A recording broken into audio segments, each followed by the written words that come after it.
Buenas noches, ¿qué tal? ¿Cómo están? Bienvenidos a una nueva entrevista del programa ¿Cómo lo hizo? eh, del reportero de historia. En esta oportunidad vamos a entrevistar al historiador Miguel Situ, autor de este libro, Indoblegables, Laboriosos y Perspicaces, la inmigración china en el Perú y el Tratado de 1874. Bueno, tenemos aquí al señor Situ, ¿cómo está? ¿Qué tal? Buenas noches. Buenas noches, Luis. Aquí estamos listos para la entrevista. Ok, muchas gracias.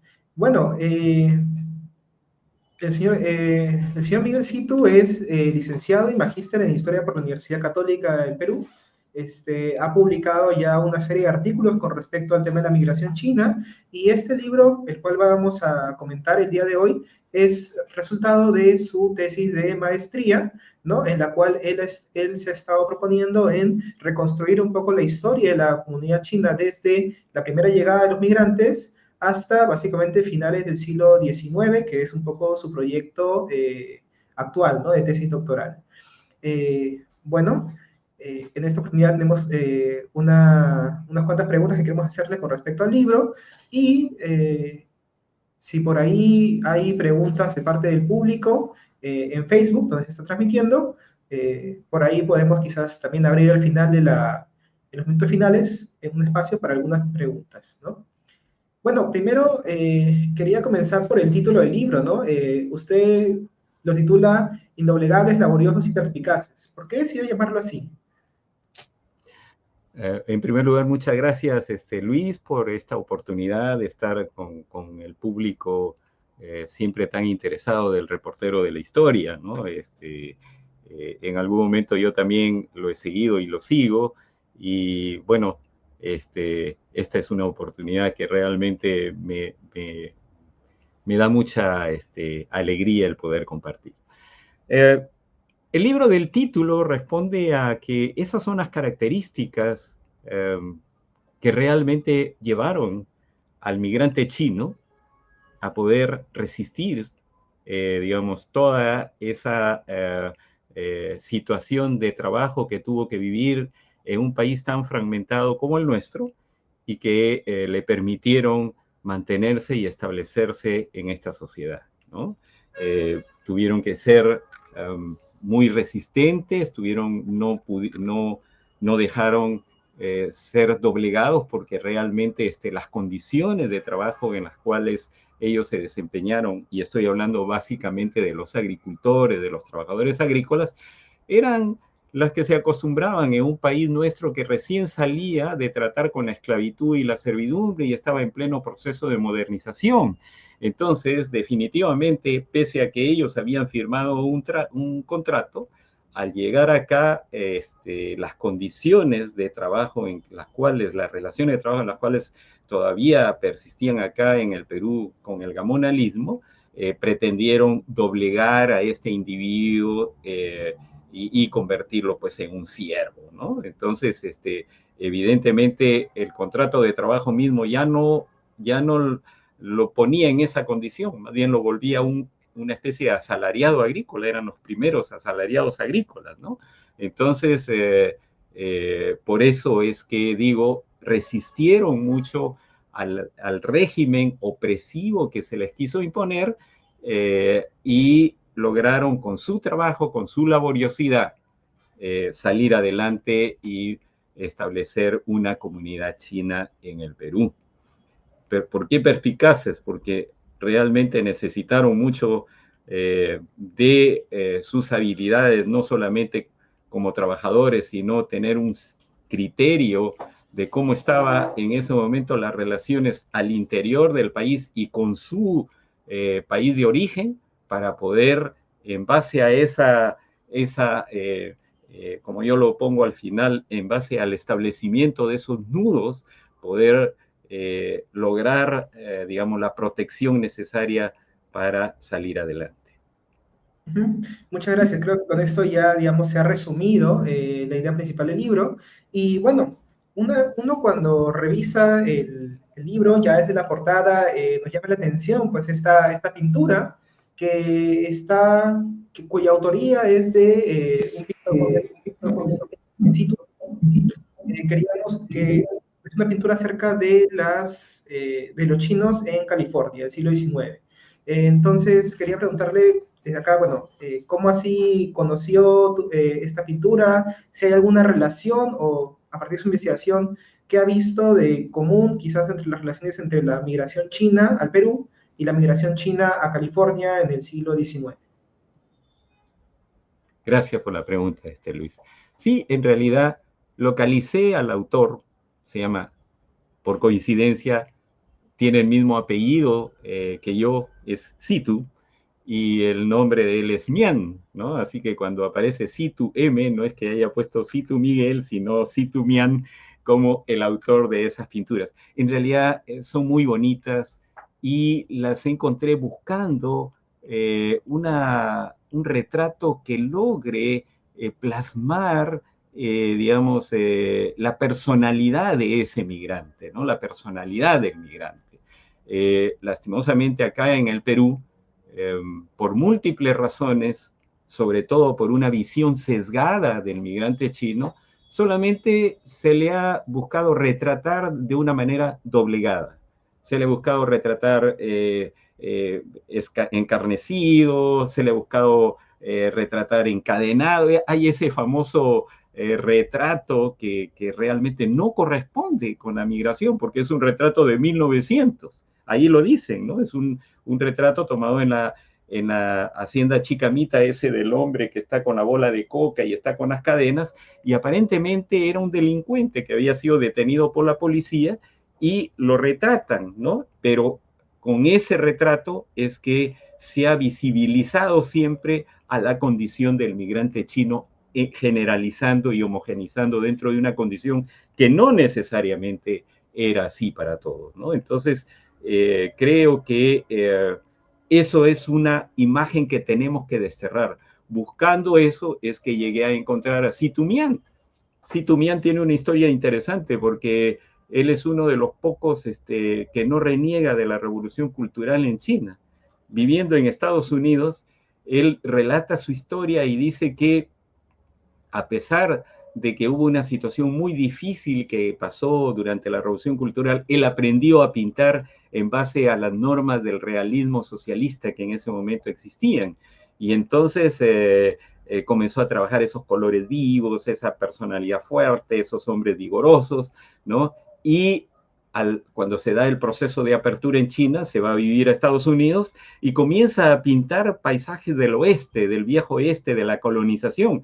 Y entonces allí es que él dice, bueno, pero es que los chinos también vinieron acá y comienza a hacer estos retratos.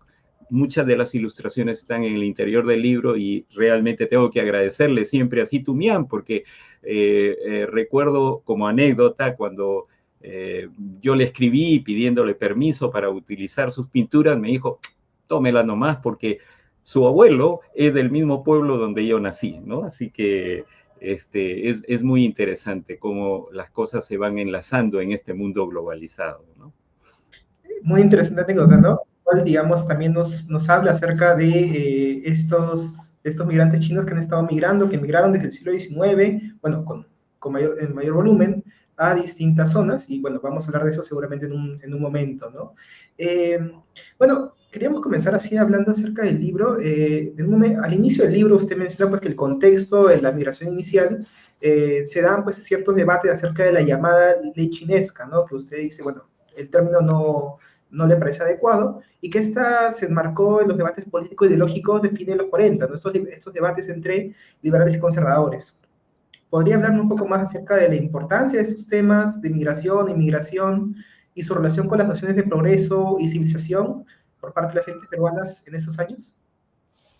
Sí, en realidad la primera parte del libro, el primer capítulo, básicamente trabajo el proceso de la inmigración en general, no específicamente el tema de la inmigración china.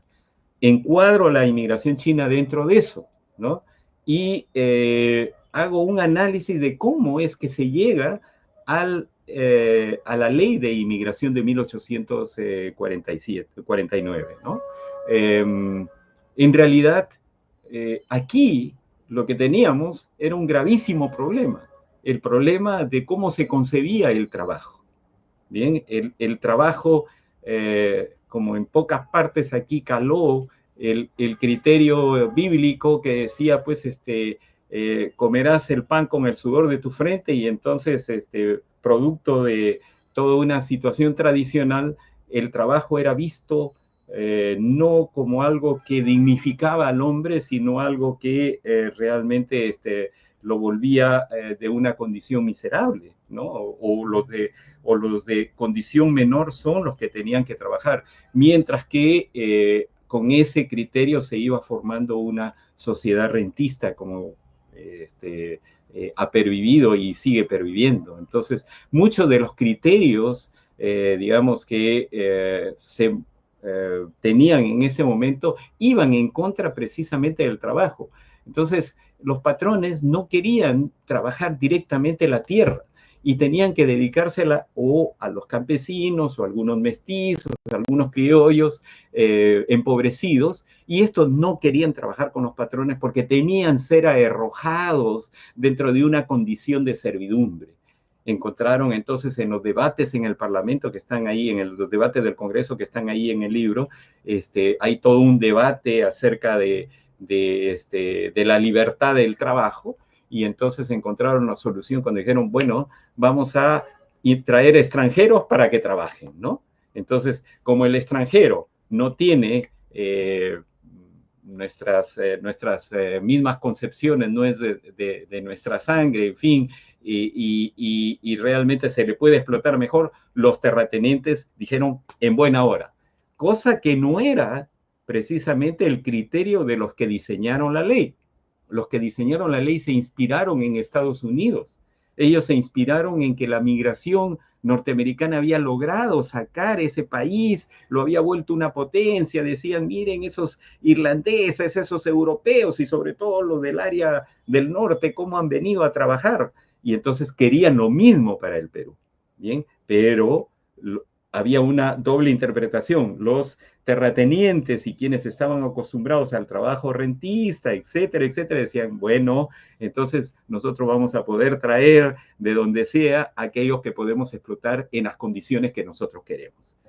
En base a eso es que se diseña la Ley de Inmigración de 1849, que es una ley para todos, ¿no? Y con esa ley de inmigración vienen alemanes, vienen belgas, vienen irlandeses, y vienen, lógicamente, los chinos, ¿no? Que a los chinos los trataron mal y al resto no, mentira. En realidad, a todos los trataron mal, ¿no? Hay algunos, cito ahí algún libro sobre la historia de esos primeros migrantes alemanes que llegaron alrededor de 1850-51, en donde un periódico alemán, un diario alemán, decía, ¿a quién se le ha ocurrido enviar a nuestros compatriotas a esa tierra donde por el solo hecho de no compartir la religión que se profesa allá, los tiran detrás de la iglesia como si fueran perros, ¿no? Entonces, había muchas cosas que en nuestro país no estaban resueltas. El tema de la religiosidad, el tema de la libertad de conciencia, el tema, se hablaba de un liberalismo, pero que en realidad era, como dice el doctor Trasegni, era una modernización tradicionalista. En otras palabras, el tratar de modernizarse, adoptar el credo liberal, pero manteniendo las tradiciones, manteniendo todas las formas, ¿no? Y no cambiando nada, ¿no? Entonces, cuando se diseña la ley y se trae a los inmigrantes, ellos sufren, digamos, las situaciones propias de esa realidad, ¿no? Justamente mencionando el caso tanto de Estados Unidos con la, digamos, estas migraciones, pero también mencionando que acá a Perú, bueno, llegan otras migraciones, quería hacer un poco acá dos preguntas, ¿no? Por un lado, ¿hasta qué punto o en qué medida este trato que usted menciona que recibieron los chinos acá en Perú fueron distintos de otros lugares que acá en América que tuvieron importantes números de migrantes como Estados Unidos, Cuba? Y segundo, comparando esto de las migraciones alemanas, irlandesas, incluso las vascas, con las de los chinos acá en Perú, ¿Cuáles fueron las razones por las cuales la China tuvo, digamos, éxito, por así decirlo, frente a estas otras migraciones? ¿Por qué estas sí pervivieron y las otras fueron experimentos cortos? Hay varias preguntas en tu pregunta, Luis, y yo te agradezco por todas ellas. Voy a tratar de resolverlas en su conjunto. En realidad, un investigador, Philip Kuhn, dice, hubo muchas formas que adoptó la migración china. En primer lugar, tenemos que ponernos de acuerdo con algo. La migración china no es un proceso que solamente viene al Perú o viene a América en ese momento. En realidad, la migración china existía desde mucho tiempo atrás. Los chinos estaban acostumbrados a migrar y en realidad la China misma es producto de un proceso migratorio interno, porque ellos salieron de las mesetas centrales hacia el exterior, fueron conquistando los Han, ¿no? Y al final se impusieron incluso en la zona sur, donde habían otras nacionalidades, otras tribus que lo fueron empujando hacia el sudeste asiático, llegando a Vietnam, a Indonesia, a las Filipinas, etcétera, ¿no? Entonces, el mismo proceso interno fue un proceso migratorio. Esos chinos estaban acostumbrados a salir, conseguir recursos y retornar. Llegaron con la flota de Chenghe, allá cuando recién los españoles llegaron por acá, llegaron hasta las costas del África Oriental, hasta Madagascar, si no me equivoco, ¿no? Y, por supuesto, primero era como una flota tributaria, pero al mismo tiempo los que tenían condición, digamos, difícil, salían a trabajar, a buscar recursos y a retornar. Pero eso ocurría siempre. Ellos salían, eran solamente exploradores, sojourner, como les llaman, eran solamente migrantes temporales y retornaban. Pero en ese proceso, ¿no? Siempre los que los llevaban y los traían eran chinos. Eso es lo que dice Philip Kuhn. Eso se rompe en el siglo XIX. Y se rompe precisamente porque China sufre un proceso de invasión, que sería ya muy largo extendernos por ahí, pero los puertos del tratado se establecen a raíz de la guerra del opio, se establecen una serie de puertos del tratado. La intención de los occidentales era ingresar al mercado chino para equilibrar su balanza de pago metiendo opio y metiendo sus productos, ¿no? Metiendo sus productos, porque los productos chinos se consumían en el exterior y no había, digamos, un equilibrio. Entonces, en realidad los chinos nunca quisieron consumir nada del exterior porque era una sociedad muy tradicionalista y al final, como dice Spence, algo compensó todo ese esfuerzo. ¿Cuál fue? La migración, la fuerza de trabajo china que permitió precisamente esa fuerza laboral que se necesitaba en los territorios donde tenía que haber agricultura intensiva, como los cultivos azucareros de Jamaica, los algodoneros, en fin, y en las costas del Perú y en los dominios españoles en Cuba, ¿no? Entonces, pero hubo una gran diferencia. La migración, por ejemplo, a Estados Unidos fue conducida por los mismos chinos. Fueron chinos los que llevaron los migrantes hacia Estados Unidos. Eso le conformó a la comunidad que se fue formando, se formó muy rápidamente, digamos, una ventaja. ¿Por qué? Porque los que los llevaban eran emprendedores, empresarios chinos que hablaban su lengua. La diferencia del lenguaje era uno de los graves problemas de los migrantes chinos, el no poder entenderse con el patrón, el no poder entenderse con su colega de trabajo. Bien, entonces, cuando los llevan los propios emprendedores chinos, las grandes 6 compañías de Estados Unidos, los ayudan a establecerse ahí, cosa que no ocurrió ni en Cuba ni en el Perú.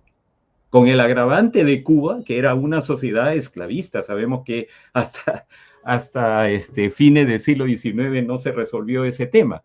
En el nuestro, evidentemente, fue diferente, porque sí, ya teníamos una república que se sustentaba en los principios liberales, claro que mediatizada, como sea, pero era una sociedad donde había juzgados, donde había unas leyes que respetar, había de todas maneras una normativa y un Estado que se protegía de alguna manera a los trabajadores, incluidos los chinos, lógicamente, dentro de eso, incluidos los migrantes. Que todos lo respetaban o que no lo respetaban o que transgredían todo eso, es cierto. Eso sabemos que ocurre en el Perú desde mucho tiempo atrás y sigue ocurriendo, pero habían unas condiciones que lo hacían diferente a la condición de esclavitud que sí estaba bien establecida en Cuba y a la condición ya capitalista que se desarrolla en Estados Unidos, lo cual hace muy particular el proceso de asentamiento de esa comunidad en el Perú. El estudio de esa comunidad, el estudio de ese proceso, la diferencia enormemente, y eso es una de las particularidades que sirven para la historia de la migración china en el mundo, el proceso tal como se desarrolló en el Perú. Y un poco, digamos, para profundizar en este último punto, con respecto a estas otras migraciones que se dieron acá en Perú, o sea, la vasca, la irlandesa, la alemana, ¿por qué estas fueron de tan corto, o bueno, tuvieron otros resultados y la China fue como que una de particular interés o particular importancia acá en el Perú del siglo XIX?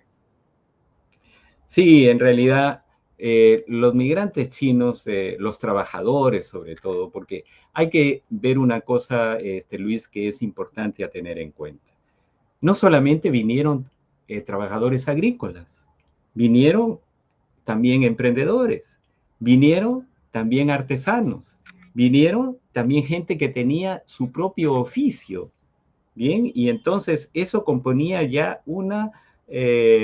un conjunto diverso de actividades dentro de los chinos que se estaban estableciendo aquí en el Perú, que lógicamente la gran mayoría eran de trabajadores agrícolas, eso es cierto, pero ya en germen habían otras actividades que se venían desarrollando. Por eso yo hablo de una comunidad mucho más diversa y variada que la que normalmente se ha trabajado y se ha visto y se ha imaginado. Se ha imaginado solamente una comunidad de trabajadores agrícolas recluidos en las haciendas. Y eso es un gravísimo problema, Luis, para las investigaciones. Eso ha sesgado las investigaciones y ha impedido que se desarrolle de mejor manera el trabajo investigativo en el tema de la migración china.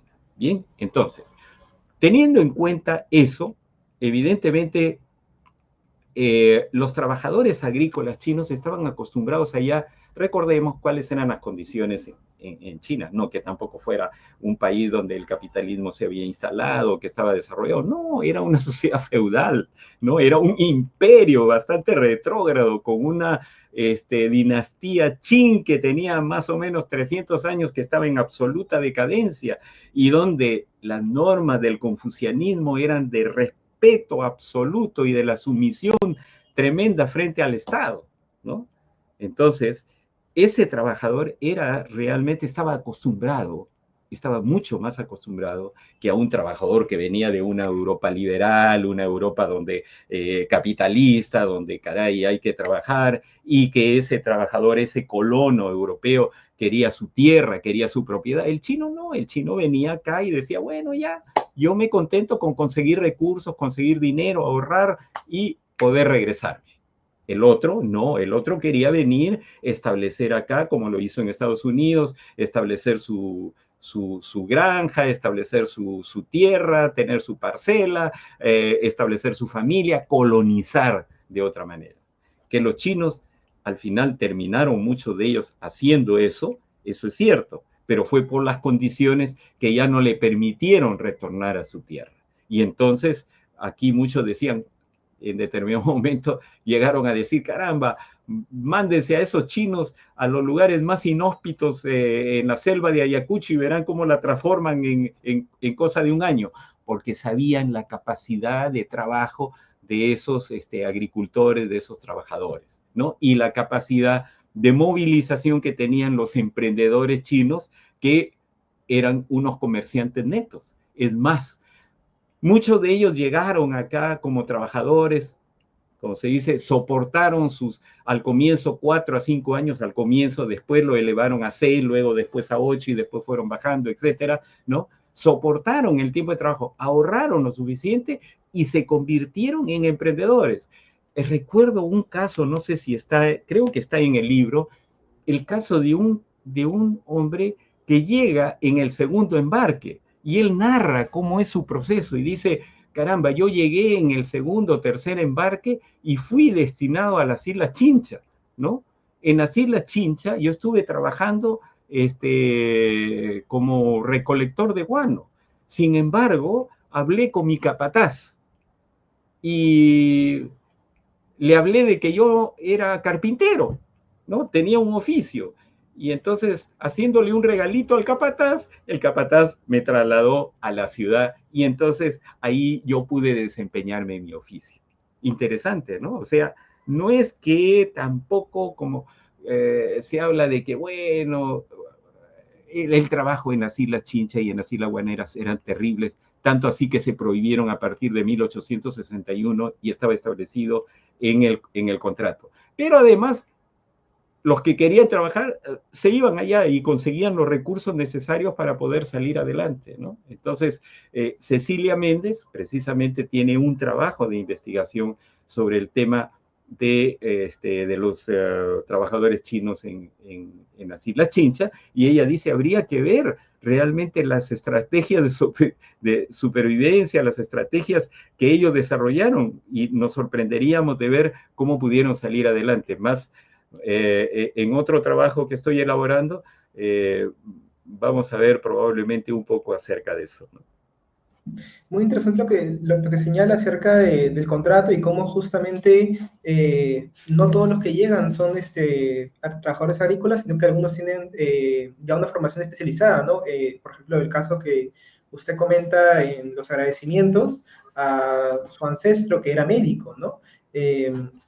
Justamente con respecto a eso quería preguntarle, ¿no? Es cierto, encontramos que ya hacia la década del 60 encontramos estas primeras generaciones migrantes que están terminando sus contratos, ¿no? Como dice, entre 4 a 8 años, y comienzan a buscar, pues, nuevas fuentes de ingresos acá en Perú, viéndose imposibilitadas, pues, de regresar. Entonces, en esta nueva situación, ¿de qué manera los chinos libres, o sea, de qué manera esa situación en la cual se encuentran estos chinos libres afectó las relaciones socioeconómicas en la costa norte y, bueno, en la costa también, en estos años, ¿no? Pienso en los trabajos, en las oportunidades disponibles, pero también en los contratos que podían estar haciendo, ¿no?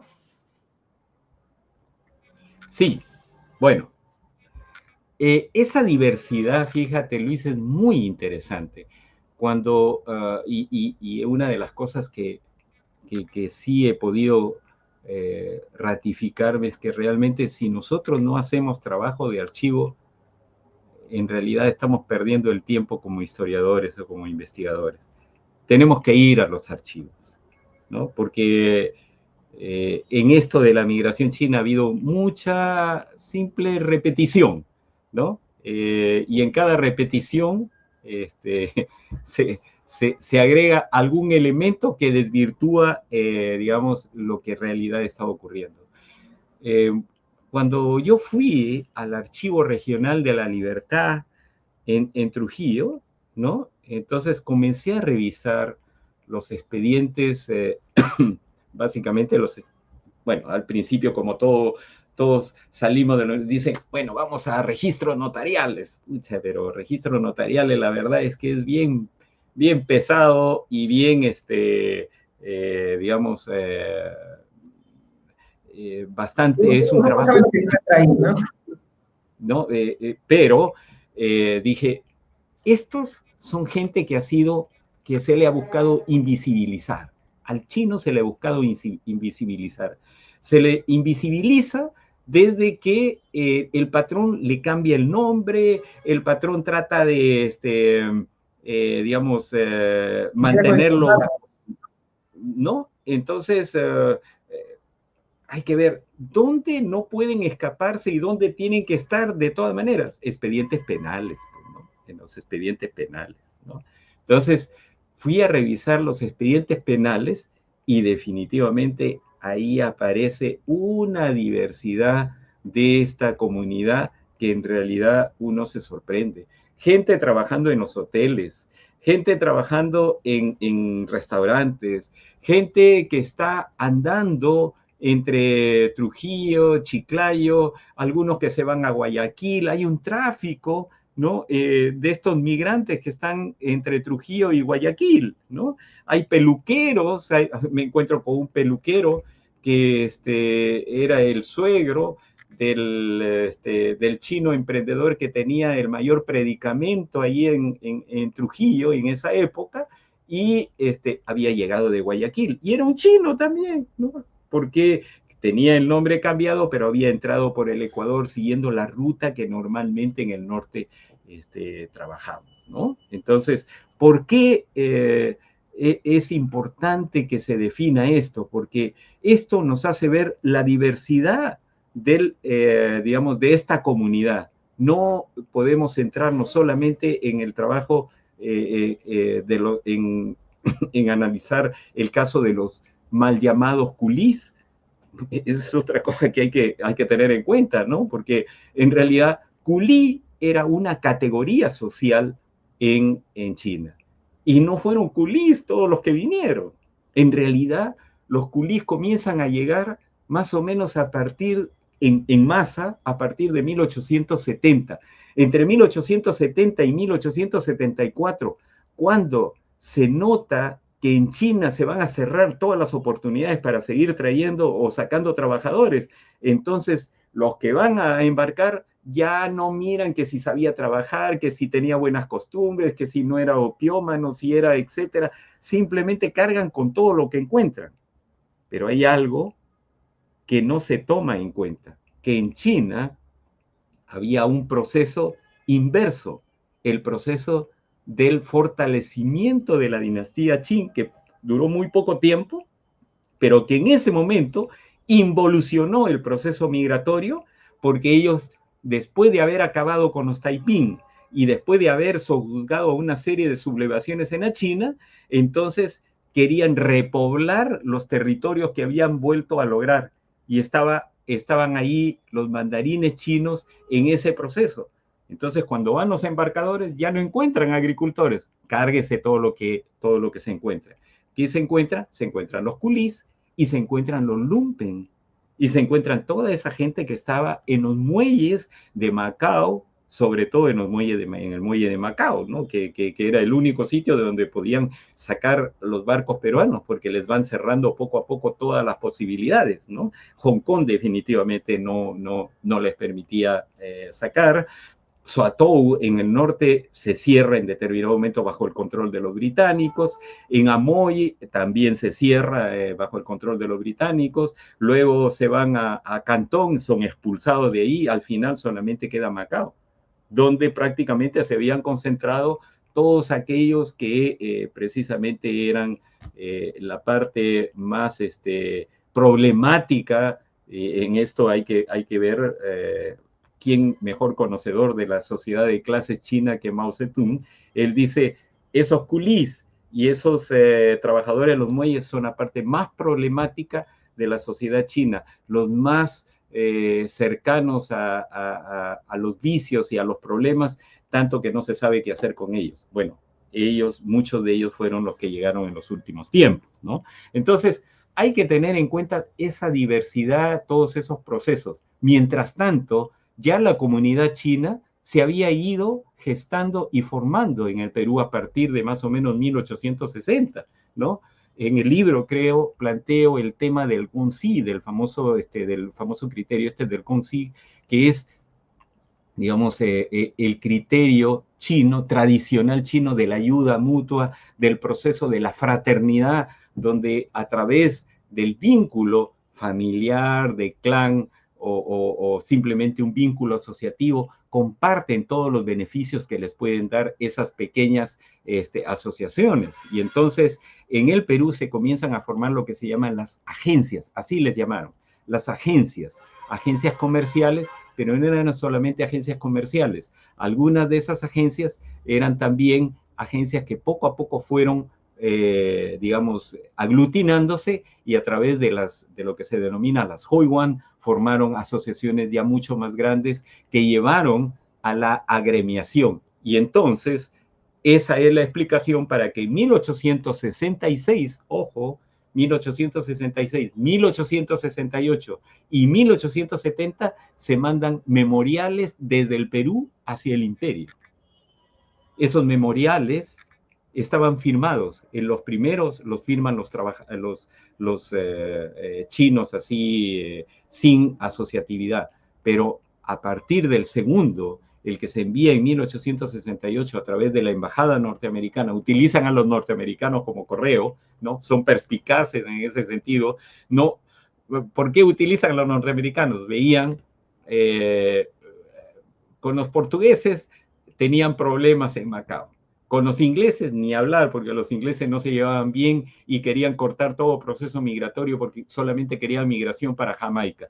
Con los franceses ni hablar, era lo mismo que con los ingleses. ¿Quién? Aquel que quería convertirse en el líder de América para los americanos eran precisamente los norteamericanos, que además tenían una buena experiencia de asentamiento en Estados Unidos. Ellos son los que llevan los primeros memoriales firmados en ese momento, Luis, 1868, por la asociación Kukonchao, que es una asociación que existe hasta la fecha, que agrupaba a los migrantes de 5 condados, de 4 condados en ese momento, la asociación que le llaman de Cantón, pero que en realidad era la asociación Punyi, que pertenecía a una región de Kwantong, ¿bien?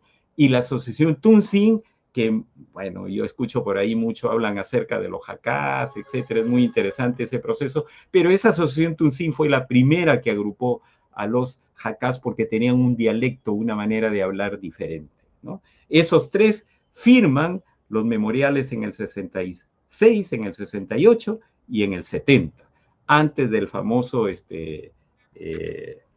¿cómo se llama?, levantamiento de Pativilca en el norte, ¿no? Lo interesante es que uno examina en el libro, hay todo un proceso, ¿no? O sea, no es una casualidad. Hay levantamientos y hay pronunciamientos, hay levantamientos y hay pronunciamientos, hay levantamientos y hay pronunciamientos. Había una coordinación, había todo un proceso por medio del cual estaban haciéndole ver al imperio que el imperio tenía que realmente responderles y protegerlos, ¿no? Entonces, son perspicaces, ¿no? Eran perspicaces también en ese sentido. Muy interesante que señala, ¿no? Porque claro, hay distintas estrategias. Una de las estrategias que ellos están haciendo es la de enviar estos memoriales, pero también buscar ver cómo, como menciona el caso de la isla de Chincha, ¿no? Si ya tengo un trabajo especializado, buscar trabajar en ese sector, y también esta idea de la circulación, ¿no? Una vez que acaba el contrato, circulan libremente entre ciudades, pueden establecer emprendimientos, ¿no? Como las fondas, y ya eso pues va demostrando esta idea de la agencia, ¿no? Sin embargo, también usted ha mencionado estos levantamientos, y uno de los que me pareció muy interesante fue esta rebelión o insurrección en Cajanleque del 66, que, digamos, me parece que ese episodio un poco revela esta muestra de la no integración de los chinos con otras etnias, ¿no? Con los afros, con los indígenas, en torno a algunas reivindicaciones laborales. Recuerdo un poco esto que señalaba Alberto Flores Galindo con respecto a la independencia, cuando señalaba que la independencia no fue una revolución, porque los distintos grupos étnicos no llegaron a construir, a pensar un proyecto común. ¿En qué medida esta hipótesis, ya digamos, tiene unos años, tiene relación, usted la secunda, la discute, con lo que usted analiza en el caso de los chinos? Sí, definitivamente hay varios factores. Voy a contestarte esa pregunta, Luis, pero una de las cosas que hay que no dejar de mencionar es que realmente el tema era también la ética de trabajo que ellos tenían. O sea, ¿cuál era el objetivo que ellos querían? ¿Cuál era su agenda? La agenda que ellos tenían, los migrantes chinos, era conseguir recursos y retornar. Y ellos sabían perfectamente que para conseguir los recursos tenían que trabajar. No les quedaba otra. El contrato, ellos nunca se quejan del contrato. En realidad, no se quejan del contrato. En los últimos tiempos, la historiografía de acá, algunos de la historiografía de acá han dicho, se han puesto a cuestionar el contrato, etcétera, etcétera. No, los chinos en sus memoriales no se quejan del contrato. Dicen, sí, sabemos que tenemos que ir a trabajar, sabemos que tenemos que ajustarnos a la ley del país, pero ellos nos prometieron que nos iban a dar como parte de nuestro pago el alimento. Como parte de eso nos iban a dar digamos, las habitaciones, nos iban a dar las medicinas. Entonces, eso no lo están cumpliendo. Eso es lo que ocurre en Cajanleque, ¿no? En Cajanleque ocurre eso, ¿por qué? Porque en realidad era 1866, ¿no?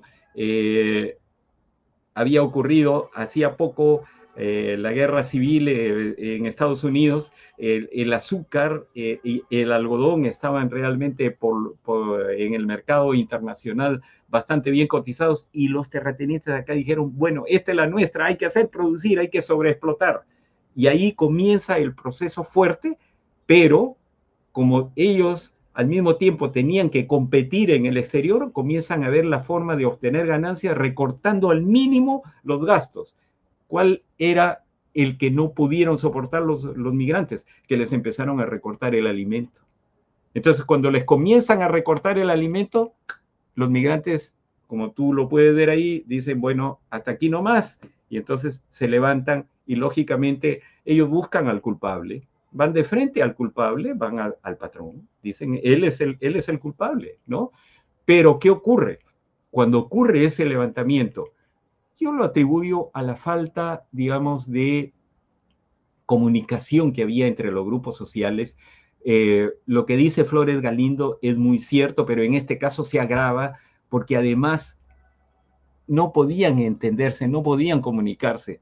El chino es un idioma casi ininteligible y no podía haber comunicación con la plebe.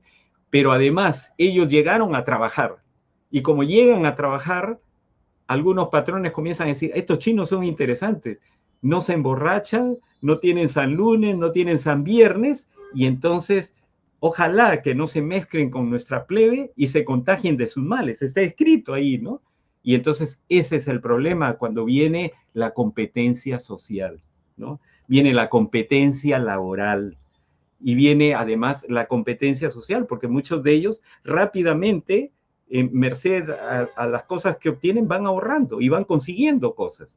Y entonces la plebe comienza a ver, oye, pero este vino y estaba más abajo que nosotros y de repente comienza a crecer. ¿Qué pasó acá? ¿No? Entonces, duro con él, ¿no? Son otra cosa. Es más, no son católicos. No hablan como nosotros, ¿no?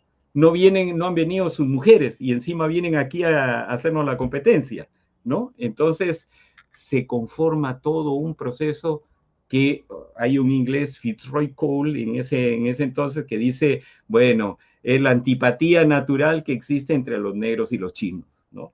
Y no es que sea políticamente indebido, pero así es como lo califican, ¿no? Así es como lo dicen. Bueno, es lo que diríamos ahora, que entre los chinos y los afros no había precisamente esa química, esa unidad. Había más bien una competencia muy fuerte, había una antipatía muy grande entre ambas etnias y alguno por ahí dice, bueno, toda hacienda tenía su Hong Kong y su Congo, ¿no? Entonces, que estaban separados normalmente por un arroyo e incluso trazan la estrategia, ¿no? Y dicen, por cada 50 chinos hay 25 afros y 25 criollos. Como los afros son más robustos y más grandes, los pueden controlar a los 50 chinos y los criollos los nacionales se encargan de mantener, digamos, la estabilidad, ¿no? Entonces, son esas cosas que existieron.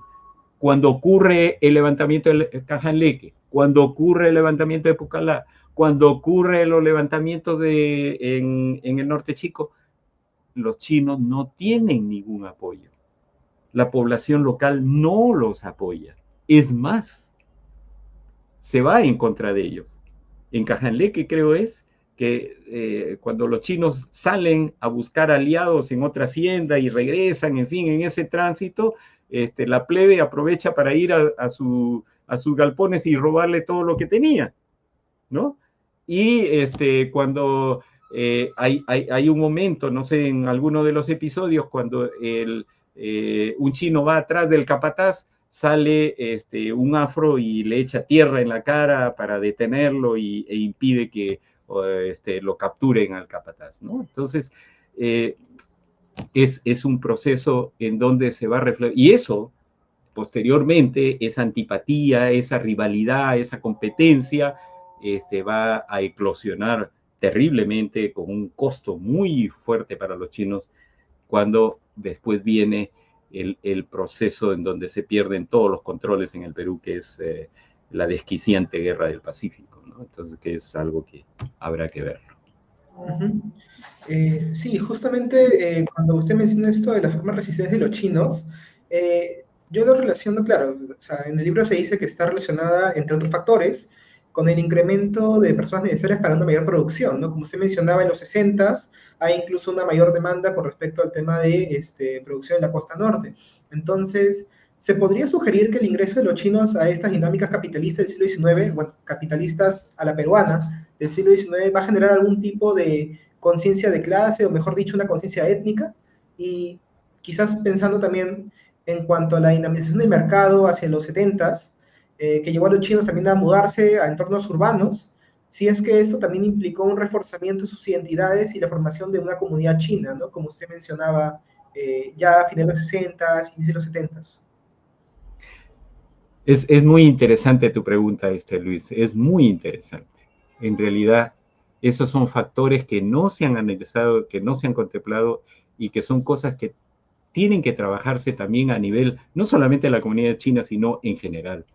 El proceso, eh, hay una cosa, es cierto que la clase obrera y que los asalariados empiezan recién en 1895, o es que ya antes existía trabajadores urbanos y aquí en Lima en 1850, en 1860, perdón, existían fábricas, existía una fábrica de papel, existía fábrica de tocuyo y habían trabajadores, habían obreros asalariados al interior de esas fábricas, muchos de los cuales eran chinos. Definitivamente hay que analizar y hay que investigar un poquito y hay que encontrar qué cosa podría haber estado ocurriendo. En cuanto a conciencia de clase, definitivamente la modernización de las relaciones impacta de todas maneras en el pensamiento de estos trabajadores, definitivamente. Ellos venían de un imperio, como lo acabo de decir, bastante caduco, que estaba en decadencia, donde las relaciones eran de servidumbre y de sujuzgamiento frente a los mandarines y frente a la corte imperial. Y entonces cuando vienen acá y ellos le envían los memoriales, hay una cosa muy interesante. Reclaman y dicen, queremos ser considerados ciudadanos. ¿Bien? Y queremos ser considerados ciudadanos como todos los extranjeros que radican en este país.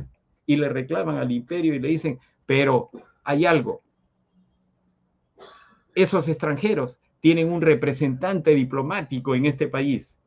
No solamente tienen un hombre que le llaman cónsul, que es un representante que los defiende cada vez que ellos tienen problemas. Pero no solamente eso, tienen también barcos que llegan a las costas y cuando hay un problema amenazan con cañonear. Eso le increpan prácticamente a la corte imperial, le increpan a los chinos el que no viniesen a protegerlos y que no tengan esa capacidad para poder hacerlo. Y le reclaman y dicen, queremos ser ciudadanos.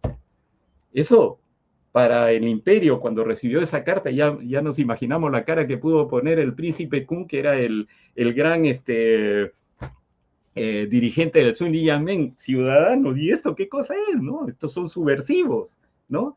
Es probable que el concepto de ciudadanía y el nacionalismo chino estaba surgiendo en el exterior, entre ellos, aquí en el Perú. Eso es un proceso apasionante que hay que investigar. Estamos hablando de historia global, estamos hablando de historia de las ideas globales y de las relaciones que se desarrollan. Empecemos a analizar un poquito ese tipo de cosas, ¿no? Justamente hablando del concepto de ciudadanía, usted menciona, ¿no? Claro, hay esas estrategias, digamos, para llamar la atención de afuera, claro, una noción de ciudadanía entendida en una concepción liberal y republicana, ¿no? Que no existía en la China del siglo XIX, y que, por ejemplo, usted menciona al final del libro que algunos migrantes chinos que están en Perú y que luego se regresan a China son vistos con sospecha, ¿no? Este aprendizaje de la libertad, por así decirlo, ¿qué similitudes y diferencias tenía en la práctica con respecto a otros grupos étnicos que arriban el Perú y los que están acá en Perú? O sea, ¿cómo este entendimiento de la concepción, del concepto de ciudadanía por los chinos, es distinto o semejante al que manejaban los indígenas, los afros y otras poblaciones migrantes, ¿no? Los alemanes, los irlandeses? Yo creo que tiene sus particularidades, Luis, porque en el caso de los afros y los indígenas, este era su país, este era la tierra donde ellos nacieron y donde querían vivir y desarrollarse y construir y ser aceptados dentro de esta sociedad. En realidad lo que existía, la fragmentación que existía en nuestro país era porque teníamos un conjunto de naciones y no teníamos unidad de criterio en torno a eso. Y entonces, blancos, afros, indígenas, cada uno iba remando por su lado. Teníamos una sociedad muy fragmentada.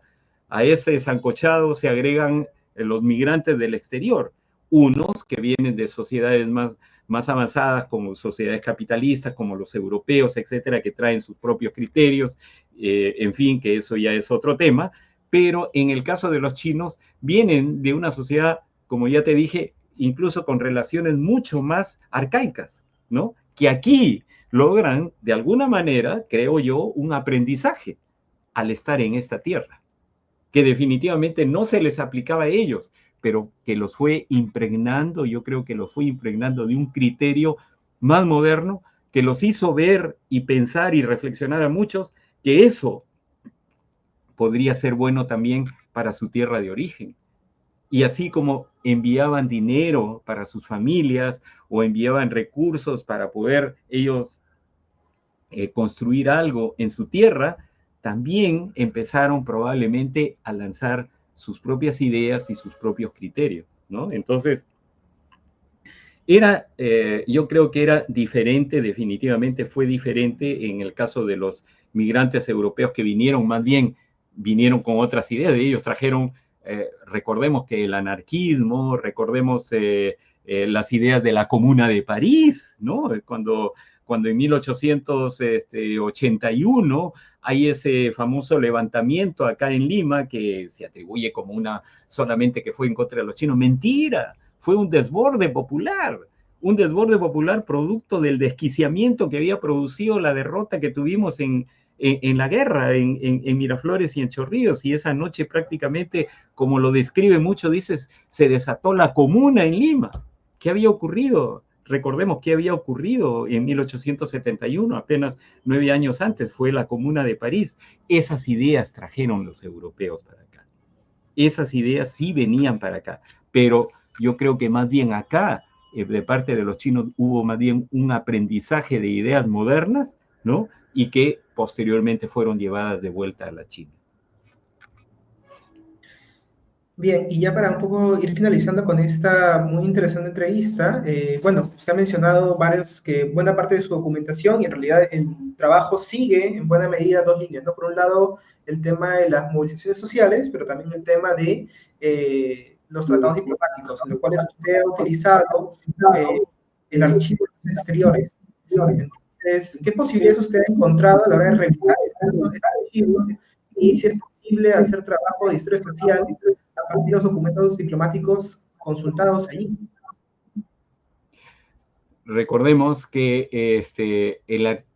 en primer lugar, invito a todos a visitar y a trabajar en el Archivo de Relaciones Exteriores. Es un archivo magnífico, donde no solamente hay tratados, en realidad es un archivo que tiene folders y tiene carpetas de toda índole.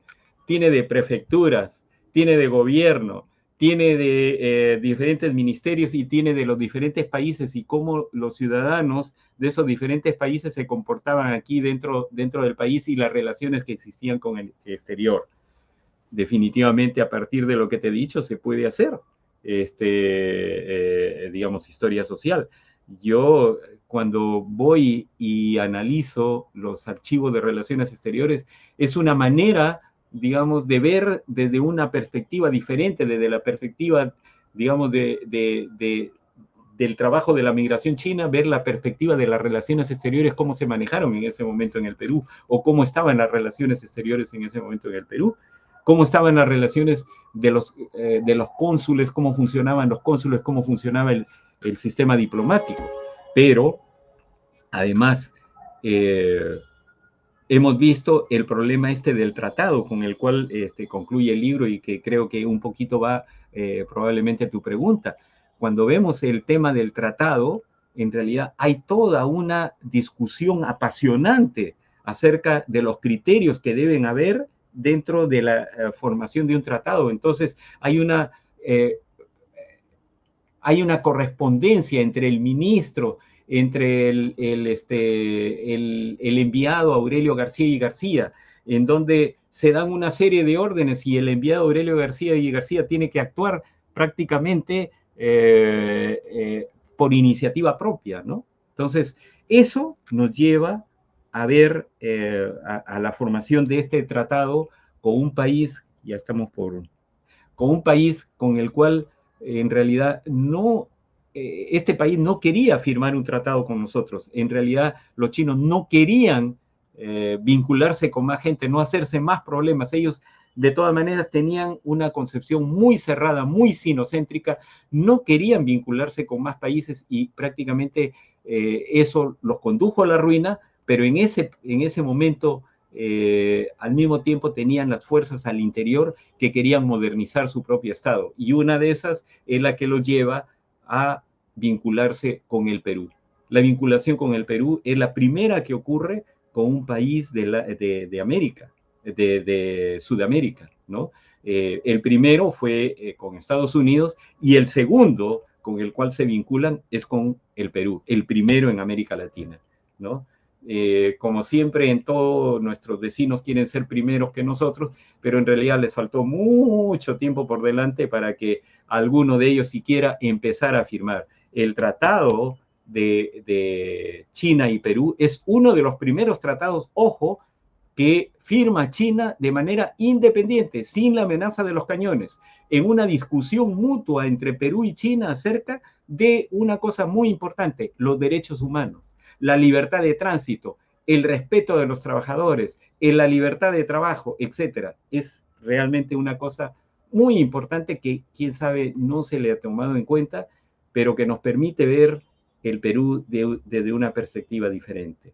Y nos permite, sobre todo, tener una concepción, Luis, que debemos tenerla como historiadores, una concepción global, ¿no? Porque cuando tratamos el tema de la migración no debemos olvidar que siempre hay dos cabos, ¿no? Una de dónde vienen los migrantes y otra la tierra que los acoge.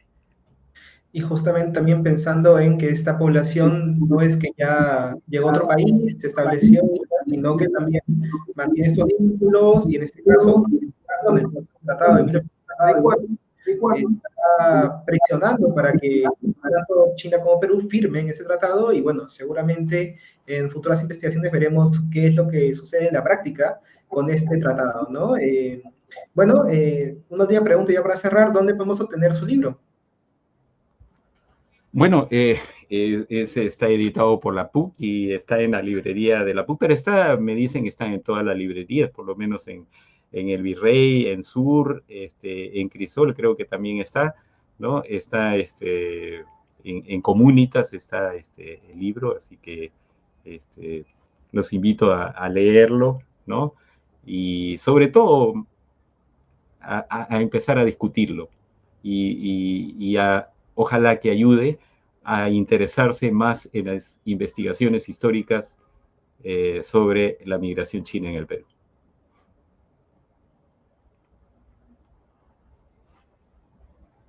Bueno, muchas gracias, Miguel. Con esto concluimos entonces la entrevista. Te agradecemos por el tiempo prestado y por tu libro que seguramente va a dar más discusiones.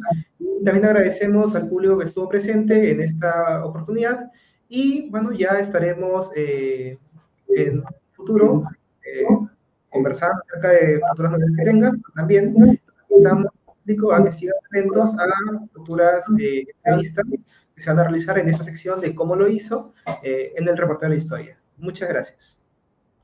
Muchas gracias.